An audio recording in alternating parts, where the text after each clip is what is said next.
everyone, and welcome to another episode of Paradox Untold Stories from Athletic Directors. I am Dr. Dustin Smith, and my co-host is Dr. Danielle Lapointe. And today we're excited because we're going back to the great state of Washington, and we got Russ Waterman on with us. So, Russ, man, we're excited to have you on here. Welcome to the show. Oh, thanks for having me on. So it only took a few times to try and get my schedule right to get here. All on my head for missing those. Yeah, but nobody else has to know that, Russ. You told on yourself. I'm okay. I'm all about transparency and authenticity. So, yeah. Well, we do appreciate you being on here, and we want to say a very special thank you to Ticket Spigot, the official ticketing partner of the NIAAA, for making this episode and every episode of Paradox possible. Danielle, I know things are honky-dory in your world, but how are you this morning? And welcome again to another episode. Well, I am excited about this episode because we have Russ Waterman with us. As you said, he's from Washington State, but I had the privilege of meeting him on an NIAAA webinar that we did together. It was the first time I ever did a webinar. And let me ask this question, Russ. Was it equal? Were you honored to be on the same webinar as Danielle, or was this just a one-sided admiration? We are starting this so early. I'm telling you what's the truth. It was an experience, and without a doubt, Danielle handled it awesome. I mean, if you're going to try and wrangle 5 athletic directors that like to talk, and especially like to talk about a passion, she did a great job. So, no, a lot of respect to Danielle for what she did, and it was a great interaction and a great relationship and a great start to our relationship. Well, why don't we just mark this one down? This is the first time I've heard that. Any of that. This is the first time in the year we've done this podcast. I'm just kidding, Danielle. Go ahead. I'm sorry. Dustin, do you see what I have to deal with all the time, Dustin? This is it's very early in the podcast for such shenanigans. Shall we move on? But yeah, excited. That is how I really got to know Russ. He did a great job on the NIAAA webinar, but he also does a lot in his home state. So, and I make sure I want to say this correctly. You're on the WASA board, right? That's correct. Yep. Okay. The WIAAA executive board, and you're also the eligibility chair. And you're at Eastmont High School. So you have a lot on your plate. You're very busy over there.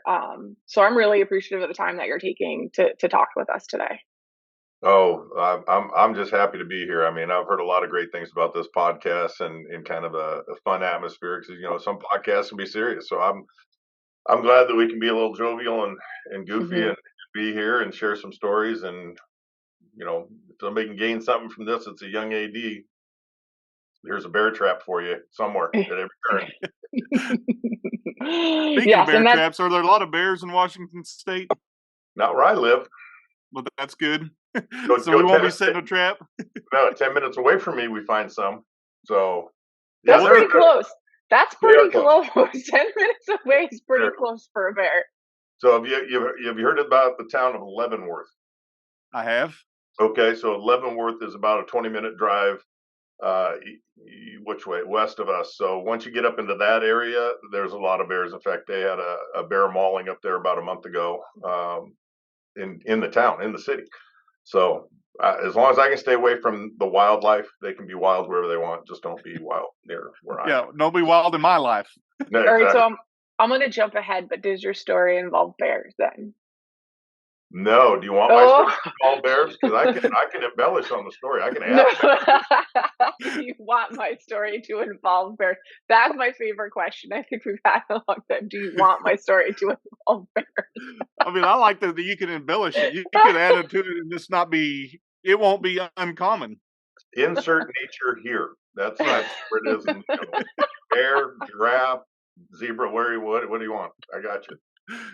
So we can talk about Leavenworth and all that would go into that, but that's not why we have you on here, Russ. We can talk about your involvement, your levels of commitment to both your state and national organizations. But what I like to know is who's Russ outside of the AD world. What makes Russ, and what does the resume not tell us about who Russ Waterman is? I'm just a guy. And honestly, that's kind of where I'm at in my life right now. I just try to be the best version of me outside of this. I enjoy my family. I enjoy my grandkids. My oldest son just got married and they're pregnant. And so we have a third grandkid coming on the way. And who thought that at 55, I'd be saying I got 3 grandkids. So you talk about perspective and change. The away from the job, you just got to be yourself and enjoy life, because if you don't, then you're missing it. And this job can suck up every minute of your day, 24/7, 365, and you've got to set that time. So, I enjoy golfing, traveling. Anytime I can get away with my wife to a beach somewhere sunnier than here, we're 22 degrees when I rolled in this morning with white stuff on the ground. So we get all 4 seasons, but it's good. Now bears and snow, and you've got a beach not far. I mean, what a environment that you live in, Russ. Well, the beach that I would be speaking of is going to be at least, down in California or in Florida, or, visit my uncle in Hilton Head. Those are the beaches that I like to be on. The beaches over here in Washington State are really, really nice, but they're still really, really cold. Right. They don't have that nice sand. We got that granular, crushed shell, hurt your feet kind of sand most places. Well, Danielle doesn't function if it's below like 70. Okay, it's like 60, so get the information right, Dustin. Okay. I know. I'm a little worried about the Nashville weather that's coming up. 60 degrees and rainy. What do you want? Yeah, I mean, perfect, beautiful. That's a normal day in Washington, isn't it? Oh, that's a balmy day. Where I'm located, if you throw a dart at the state of Washington and go to the center, you're going to be really, really close to where we are in East Wenatchee, Wenatchee Valley, in the Wenatchee Valley. So we get all 4 seasons. We go from 23 is not the coldest we've seen. We've been in the minus before, and we've been at 114 2 summers ago. So we see them all. You want to talk about 4 seasons and seeing them? This is it. It really is the prettiest place on earth for me. Now, how many times did you use the word Wenatchee in a sentence? Because I heard it several times. Well, about the same amount of times I'm going to use bear in my story. Okay. So you have the Wenatchee Valley. So we're in a valley between you come out of the Cascades, and then that's Eastern Washington, and then we have the foothills that are around us. So you have the Wenatchee Valley. You have Wenatchee, which is a town across the Columbia River from us, and then you have East Wenatchee, which is where I live and where Eastmont's located. So it's kind of a weird deal, but it works for us. I just like the word Wenatchee. I think that's awesome that you used it multiple times in one sentence. I'm impressed by that. So here's my question: when you first saw that word, how did you pronounce it? Whew. Yeah, exactly. I'm not taking a stab at it. I'm not going to throw that. We're on. I don't want to cancel the show. It's the town is actually named after Native American tribe, the Wenatchee tribe, which is was locally located in here. So it's got a lot of history and historic history. So my hometown is Pawhuska, which is God bless you. Yeah, it's an old Osage chief. They named it after him, which Osage Indians, when they were relocated to Oklahoma. So his name was Pawhuska, but they called it Pawhuska is what they call it now. But it's similar Native American history and the tribal side of that, and just unique names that the Indian tribes had, and how that translates into hometown. But anyway, we can get off that subject for a little bit, because we're not here to talk about Native American history, or I guess history to an extent, because it's a story in your history. And this is what Danielle loves the most, is getting down and talking about stories, things that happen, whether it involves a bear or not. I'm excited to hear the story, and we can discuss just what happened. So why don't you go ahead and fill us in on the story of Russ Waterman and being an athletic administrator, and just that moment where you're just like, sweet Moses, did this really happen? Yeah. Well, Danielle and I were texting earlier this morning. She goes, "Hey, are you ready for a story?" And I go, "Oh, heck, story. Okay, yeah. Give me some ideas." So the Rolodex is going, because I'm telling you what, you get in this job. I've been in the job 12 years as athletic director, and over 20 years as administrator, over 30 years in education. There's a ton of stories. I mean, where can you start? Where do you want to start? And where do you want to go? But in this one, anybody that's watching this, it's a young AD. I mean, the list of a game day preparation is long, and I mean it is long. And you start at the beginning when you get to work, and you check your lists off, and you go, boom, officials got it, transportation got it, your locker room's got it, get custodial got it, boom, boom, boom, boom. You go down the list. one of the things you don't really think about is the environment, the atmosphere of your event, right? How do you do that? How do you make it, hospitable, fun going, upbeat, and those kind of things? So most venues we had music, right? So we say, okay, yeah, we got the music. So for us, we had a little bit of an issue that we had to solve, and our PA system at baseball had gone out last spring.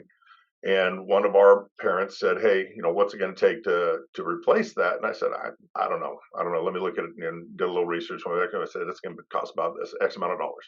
He goes, "Great. I'll write you a check." I go, "Well, that's not the cost for you." And he goes, "What do you mean?" I go, "You buy it for baseball. You got to buy it for softball.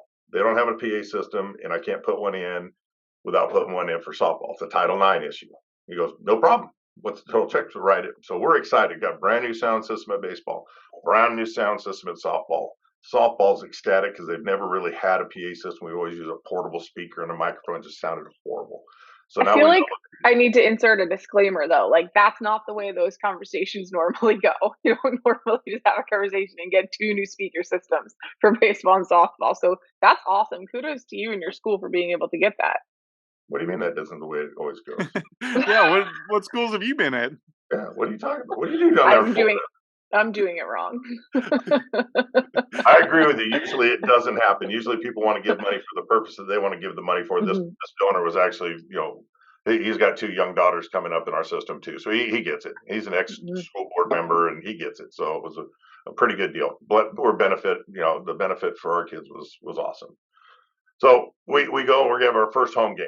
So I've got, like I said, we're doing your portable speaker. And so I had a parent who happens to be a board member on our school board that would handle the walk-up music because, you can't have events without walk-up music, right? It's just the way it is, right? It happens at the pro level. It happens at the college level. It's got to happen at the high school level. So we say, okay, we're going to have walk-up music. So he handled the walk-up music. So he's excited.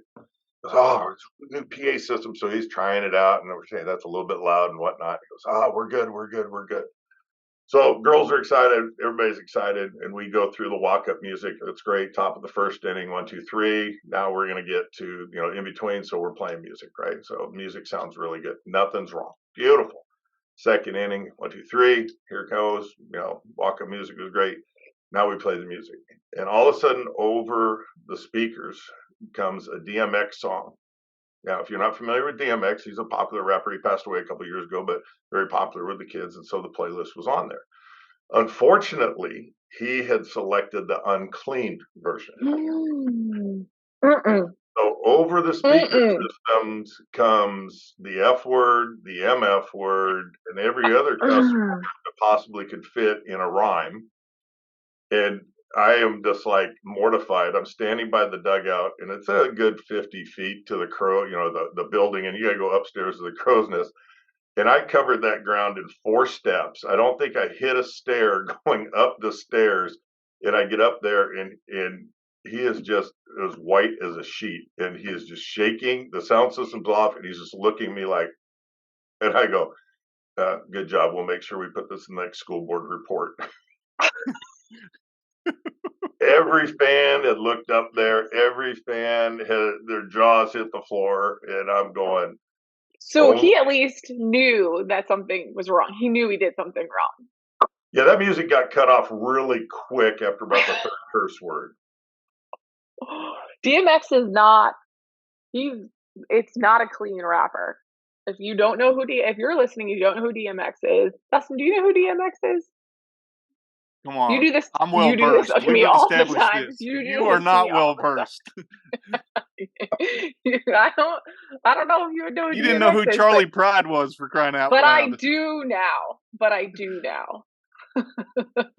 But yeah, he is not the cleanest rapper out there. No, he's a good actor. I mean, there's a couple movies that he made, and very popular with the kids. I mean, if you go through most kids' playlists, he's going to be on there somewhere.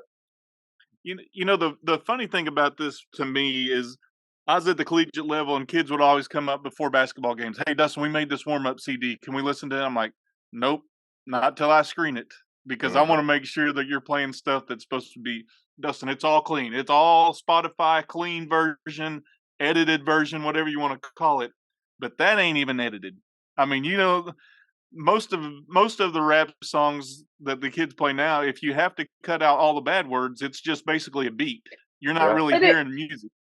it's not even about the words anymore, right? There could be no bad words, but you're still talking about drugs or drinking or Right. bending someone over or something inappropriate along those lines. So the context of the words are really, really important. It was something that I tried to instill in my coaches. And to follow up with your story, because I can completely relate to exactly how you felt. Unfortunately, I can relate to this, Russ.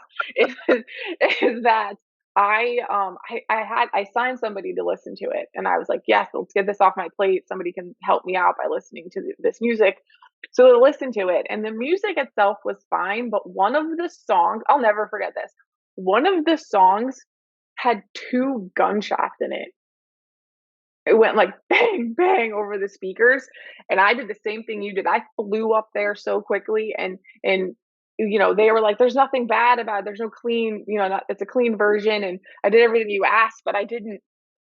Ever since that incident, I sat in my office for hours listening and Googling lyrics and listening to it over and over again because I never wanted that to happen again.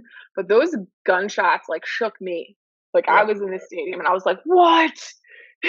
That until I realized quickly it was a song. Yeah. Let me ask you this, Russ. You're down by the dugout, just enjoying a game, just a day out, just trying to watch kids compete.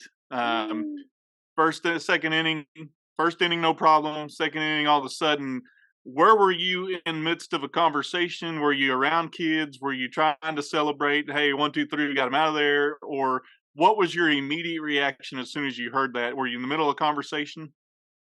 I think I was talking with our athletic trainer and her husband, whose daughter was in the circle pitching, and I think when her eyes went the size of saucers, my eyes beat her eyes, and it was like because she's an ex-AD too from a long time ago, and it was like, yeah, I don't think I said a word, but I may have been that guy that was trampling over kids, going over the top of the bleachers. It's like I got to get to that. I got to get to that. Uh, when I came back down, that was a more comedic portion of it as the parents then started going, oh, great, here's what we are, and oh, our school board member, and oh yeah, great new sound system, way to break that in, Russ. And I'm like, So just the keep person coming. who was actually in control of these songs was your school board member. Yeah, who was a dad of our number 2 pitcher. So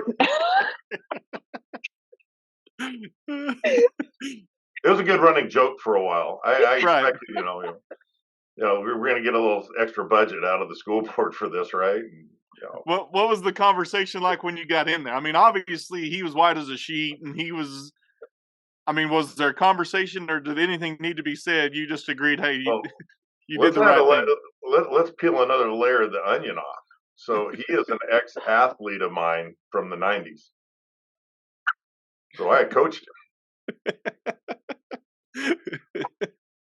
So you can't make this up. And No. so, what do you do? Well, I mean, I'm up there, the music's off, he's shaking, he's white, and honestly, God, when I put my hand on his shoulder, I said, it's going to be okay. Let's just make sure we cleared up the list. Because what are you going to do at that point? It was an honest error. He wasn't intentionally going to go play something that's vulgar. Uh, it's just I guess you go back down and I look at his daughter, and his daughter is just shaking her head. I'm like, yeah, that was your pops. Yeah, Pops that's all today. him. He ain't my pops today. Did he do the PA, or did he just play music? I mean, was he the announcer too? Yeah, Did he finish the game? he did. Oh, He did.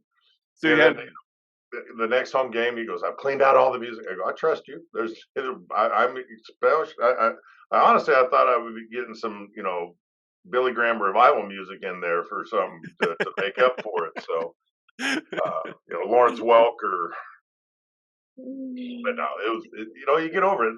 But the whole moral of the story is, even as you think you've got everything dialed in as an AD, something's going to happen that you're going to have to make that snap decision and recover from. And most of the times, it's an embarrassing situation. It could be a parent yelling at an official. It could be a kid misappropriated on the bench. It could be a lot of different things. You never know. The only thing I know as an AD, nothing is going to go too script 100% of the time. Now, I'm not going to insinuate anything here. This is just simply a question. Did you have to go back and seek treatment from the trainer for any legs cramping or maybe a pulled hamstring or something when you flew up those stairs like you did, or you just in so much great shape that was no big deal for you? Oh, I don't know the words "great shape" and "my name" are in the same sentence ever. I was telling Danielle, though, rise and shine. 4 o'clock this morning, up on the treadmill doing the workout, because in this job, it's like training to be an athlete, to be an athletic, or to be honest, you got to be ready for your day, and you got to be in shape. You got to take care of your health and your personal time as anything else. But no, I think the adrenaline kicked in, Dustin, and I was invincible going up those stairs. Well, you didn't even touch a stair. I mean, you just climbed that. You just got up there quick and just. I mean, you saw a problem. You had to solve the problem. By the time you got up there, the problem was remedied because he'd shut off the sound system. But I'm impressed that he was able to continue on for the rest and of the do game. the PA for the rest of the game, because it doesn't end after the second inning. There's still a game that goes on. There's still more innings. Yeah. And I think that this is a great story to talk about because the music was almost like a vein of games for me, because the kids were like, we want a new playlist. Okay, submit me one. Well, they didn't take the time to do it. Like, making a new playlist takes a lot of time. But you're also the one who's ultimately responsible for whatever comes over those shiny new brand new speakers. So it's a balance game that's not easy. That kids want the most current, up to date music, but it's not the most appropriate, and it's just it's a necessary part of our of the AD job, but it's also a very annoying part. Yeah. Well, you go back to what Dustin was saying, and you can hit Spotify and you can hit whatever, iTunes, you can hit clean. The kids know the words, and, Mhm. and they're going to sing the songs in their head and on the stand. So they're still going to be there. And again, it's not a plug for me, but I probably year 4, year 5 in this job, I didn't want to deal with music anymore. I don't want to review a playlist. It just, like you're saying, Danielle, it eats up your time, and I don't want to be the morality judge either. I just want to know that our venue is going to be clean. So, we went with a third party, and we've been with that third party for 6 years now, and I don't have to worry about it. I know all the music that's played by that third party is going to be clean. Our kids sometimes don't like it. I said, come in, submit me your songs. We'll type them into the computer here, and it'll say if it's blocked or it's good. If it's good, we're adding it to the playlist, but you get to be in charge. But if it's been triple filtered out, we're not putting it out there on the venue. My basketball coach went one better. He came to me this year. He goes, I want to make sure our playlist is all 70s rock and roll. All right, here we go. The kids go, well, this music stinks, Mr. Waterman. You got to change it. I said, talk to your head coach. It's his playlist. And they just like look at it. I go, yeah, go complain about the music. We'll see how much time you get on the court.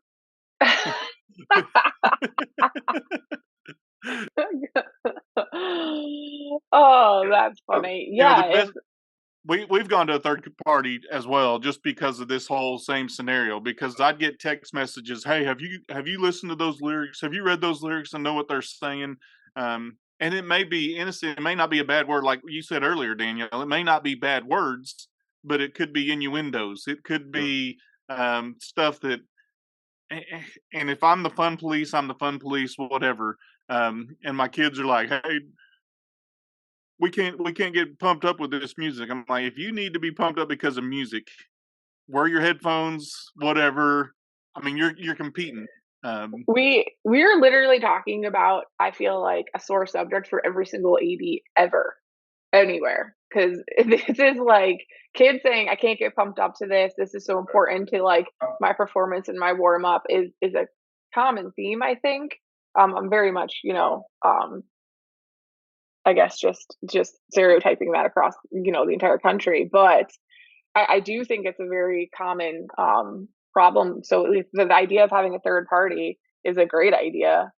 I did not get to use that, unfortunately. I wish I did, because it sounds amazing. It sounds way better than what I was doing. It's pricey. It's pricey. I mean, don't get me wrong. You're paying for Mhm. the service, but the ease of mind as an AD, knowing that I can take that, I can plug that in, and I know that I'm good. Right. I don't have to worry about an F bomb coming out. I don't have to worry about degrading women. I don't have to worry about racist remarks. I don't have to worry about that. To me, that's the investment in what we can do. And the kids have gotten better with it. I mean, they love the fact that they can come in and build their playlist with it out of the music center. It's over 30,000 songs. You can find something every day. But I agree with you, and then I come back with what you guys are both saying right now. If you need music to pump you up to compete, we need to come back and start teaching a little bit more about mental preparation as an athlete. Because it isn't about that hype. It isn't about that emotion to get you going. You should be mentally prepared and focused at the time you step in on that court, that field, whatever it is. So as an AD, now we got to go back in and are we doing a good job at that aspect of it? Well, and part of them, and you talked about the walk-up songs and how important that is for people, especially baseball, softball. And I think if they would add it to bowling, if bowling had walk-up songs, I think that'd be. I could think of some classic songs for some kids in bowling. I can't even comment on that. I can't even. I think it's a great idea. In fact, we have a bowling match today at 2:00. I'm gonna bring that up to the lane. So can we get some walk-up music, get an announcer going right now? Now roll the third frame. The hammer. I mean, right, and that's bad to the bone is playing when she's coming up to the line to roll the ball. I love it. Let's go. Oh man, yeah, we could do tub thumping. I get knocked down, I get up again. I mean, that's perfect for her bowling. But I'm thinking, I understand that, and you mentioned it. The pros do it, college does it, and so you want to make it as great an atmosphere for your kids as you possibly can. And so what I do with my kids is say, okay, here's the computer. If it comes out of this song list, you can build all you want, and you can build as long as you want to build it, but it's got to be out of that. And like you said, Russ, it's peace of mind. I don't have to worry about that it's going to offend somebody. Some of my kids be like, really, we got to listen to Sweet Caroline again? Yes, you do. Hey, it's great at the Boston Red Sox. If you're ever there for a game, it's awesome. I was just going to say that. I was going to say, the music that some of the kids want to play, you don't hear it at the Lightning game or at the Bucks game or at the Rays game. Like, go to a game and hear what they're playing. If they play it there, we can play it here. Like, that's kind of, you don't go there and hear these inappropriate versions of songs in inappropriate context. So yeah, it is your not personal fun. Playlist is not the team's playlist. Mm-hmm. That's the talk, the talk that we talk. Mm-hmm. It goes along with what your standards are as your athletic department too. I mean, I love the term fun police. I hate that when it gets applied to me. I want to make this a great experience for the kids because that's part of the athletic experience, right? Walk-up music, pregame music, whatever the case is. Let's make it a fun atmosphere, an upbeat atmosphere, and everything else. But let's do it in the right way. Mm-hmm. And the thing about most kids, they will agree to it, and I think it goes back to, all right, the song really doesn't matter. To be honest, it really doesn't matter. Our band sometimes will play Fat Bottom Girls, and sometimes our cheerleaders start doing a tumbling pass when they're playing Fat Bottom Girls, and I think that's a terribly inappropriate way to play that song. And maybe nobody else hears that but me. But that's reality. I mean, now they all know, Dustin. Now they all know. Going back and it'll bring it to their attention. Yes, now they all know. Now, what I really want to know, Russ, is how are you going to work in a bear to that story? Because I don't know if a bear would have fit in. Oh, I definitely, because I could have probably just said I went up those stairs like a bear was chasing after me. Right. I'm with you. Right? Or it was, I can appreciate that. I got up there and my emotions were like a grizzly ready to attack, but I realized I had to handle it a little bit better. I could work a bear into any story. You woke that bear up right there, Dustin. That's right. I poked the bear. See what I did there? There you go, poke the bear. Well, and I just think your story is even more interesting because it involved a school board member. And luckily for you, the school board member understood that he did something wrong. But, even maybe more lucky that it was the school board member, because if it wasn't, then maybe the school board would have heard about it. Yeah. They would have complained about it. Instead, I'm sure the school board heard about it. I was going to say, you probably didn't get any complaints from the school board about it, though, did you?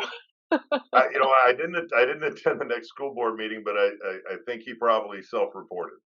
Probably say, because they always report out what their interactions were with the schools, and they visited and do a play, or did they do an athletic event. So I'm sure he self-reported.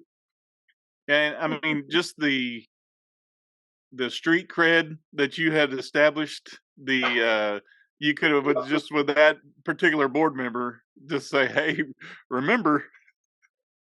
Remember, not you're sure it's playing bad street. words. Is it street cred or is it blackmail? Yes. It's I was yeah. trying to be. I was trying to give you some.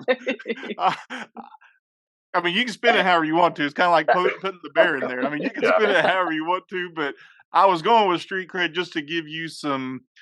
You wouldn't have to, blackmail them at all. But at any point, you could just give them a look and say, "Remember." It could happen to anybody. I mean, really, honestly. I mean, it could have been a parent, a kid.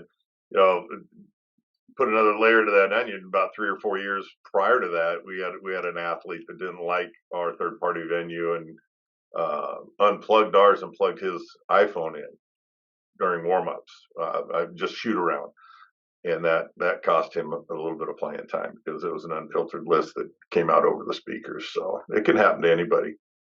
Well, and seeing some of that, like we get 2 computers. And so I got playlists put on 2 computers, but in the spring we have soccer, softball, and baseball all going on at the same time. Well, I don't have 3 computers at each one of those places. So Right. now the big thing for us is we got to have music during practice because we want to make it as chaotic and loud as it can be. So it's like simulating a game, I guess, because there's no game that we play that there's music ever playing while we're playing. Right. So that argument doesn't make sense to me, but whatever. So, some of that you're taking liberties when they're in practice because sometimes they're playing stuff and how you filter that music even for practice. Because I've gotten reports from people in the community like, "Hey, I heard this while they were practicing the other day," and I'm like, "That's a okay." Now I got to monitor practice times and what they're doing with their music for practice. So that means soup. I got to buy more music. I buy another computer so that I can put it out there for practice, and they only use this music. It's crazy. I mean, we have a couple programs that do that, and I remember the first year our football program did it, and they had wheeled out the big student body speakers, and it was almost like a concert series out there. And my phone's ringing. It's 2 neighbors across the street. Are you listening to the music that's coming out of that field? No, ma'am, but I am now, so I'll call you back. We tell our coaches all the time. I say, if you're going to play music at practice, that's fine. I get it. I'm not going to sit here and say you can't do that, but you are personally responsible for everything that goes out of those speakers. So you need to do your due diligence because it's not going to be the kid that's going to be in trouble. We're going to have a talk. So and the problem is that call's not going to that coach. No. The call from the community is coming to the AD saying, "Hey, do you know what music's being played?" And it's just another layer to this role that we have that, hey, coach, you're supposed to be doing the right thing all the time. And the coach may not get the call, but I get a call, hey, this word was said, or they're talking about degrading women or whatever. And it's during practice. And then all of a sudden I've got to go to him and say, coach, what was the deal? Yeah. And like you said, you're responsible for whatever's being played during your practice time. Yeah. And that to me is frustrating because that's not, the music isn't going to help you win the game, right? No. That is not what's going to do it. But yet I had coaches, I had some coaches who were great and they were like, this is what will be played. Like you said, 70s rock, right? And then I had other ones who wanted the same music as the kids did. And it was a constant battle. And it just stinks that so much of our conversation sometimes has to be around this music, this one part that isn't making your kids better, not making your kids better student athletes. You're not going to win the game because of this. And it's just such a large part of the whole process, but it's also, so it's a necessary part. That's why I call it necessary. But at the same time, it's just such like a minute, unimportant part. And a lot of brain power and energy put on a minuscule effect on a game. I mean, it's funny. The Rolodex is flipping, and then we're talking about music. And so I got a brand new coach, first game that she's coaching for us for girls basketball, and she texts me like at 4:00. Well, no, it'd been early at 1:00 in the afternoon. Hey, I want the girls to run out to this music. What music? And she sends me a YouTube clip. I go, absolutely not. She goes, why not? I want it to happen. I go, you need to listen to the lyrics, and then you need to tell me why that's appropriate for a high school setting. And she goes, oh, I didn't even think about that. I just like the beat. The beat is really good. I go, let's focus on the kids, making sure they get their, don't travel, pass the ball, put the round thing in the round thing, and let's just compete. And music is irrelevant. So, I think about a movie, and Daniel, I don't know if you've seen it or not. I'm trusting that Russ has, but there's a movie called For Love of the Game. Oh yeah. And when Kevin Costner's pitching, he says, clear the mechanism, which he's trying to block out everything else and just focus on one thing. He's trying to focus on throwing the ball to the catcher and striking a guy out. So I think about all this music and hoopla that we try to put out there for practice, but we really want them to be mentally tough and say, let me block all this out. Block it out. And focus on what I'm supposed to be doing. So I think we're in a bit of a quandary because they want music because it's practice or whatever, but we want them to be focused and we want them to block out all the other noise and focus on what they're trying to do. Mm-hmm. Yeah. Again, it's that you're right. So there's the juxtaposed kind of philosophy. We want a relaxed environment of practice, yet you want them to focus and ratchet in. Well, you got to make sure those things mesh, because otherwise you got a kid dancing on the sidelines, right? Practice. Hey, Billy, get in. What? And then, now Billy's in trouble because he really liked that song. So, yeah.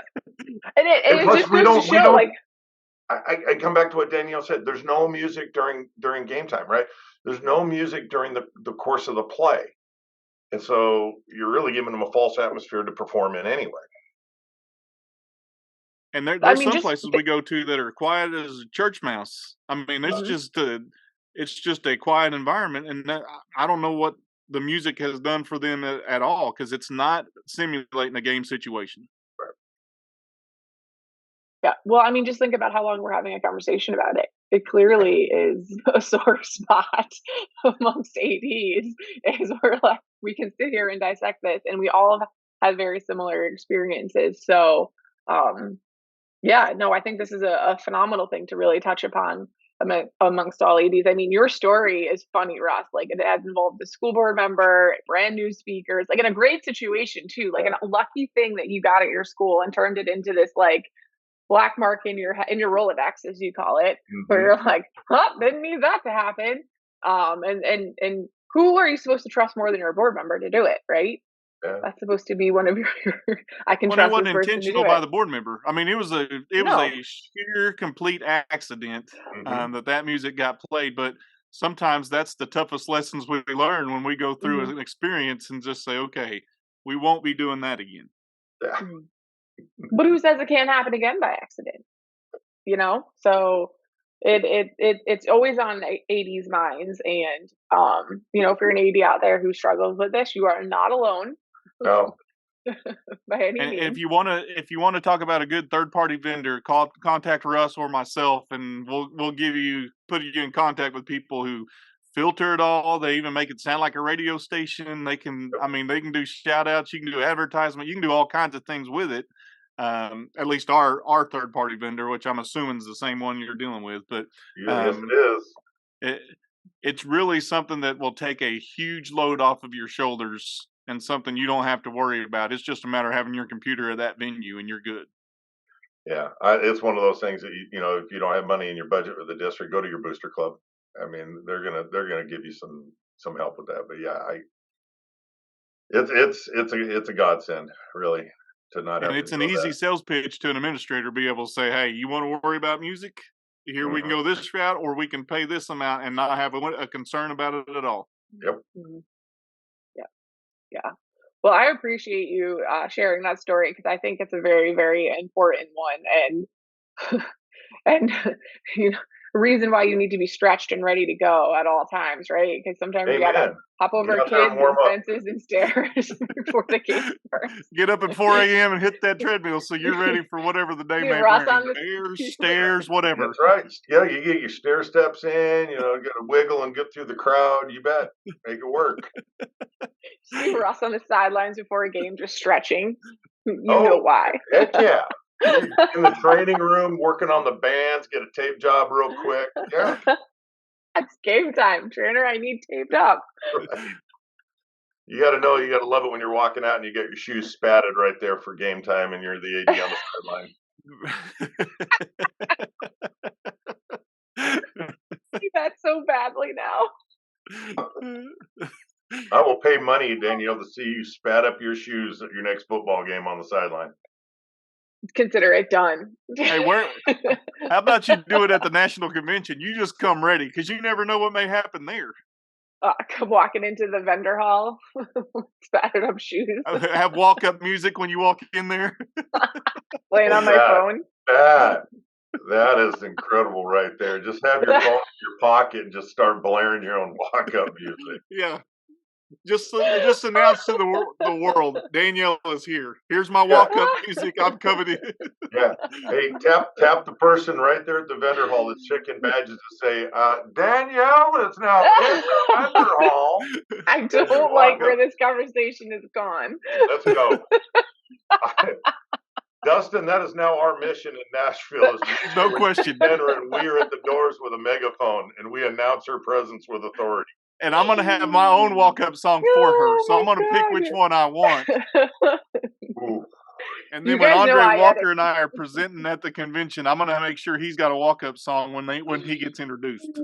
Oh my God, I'm so sorry to everyone that this has happened before Nashville. Oh no, this is great.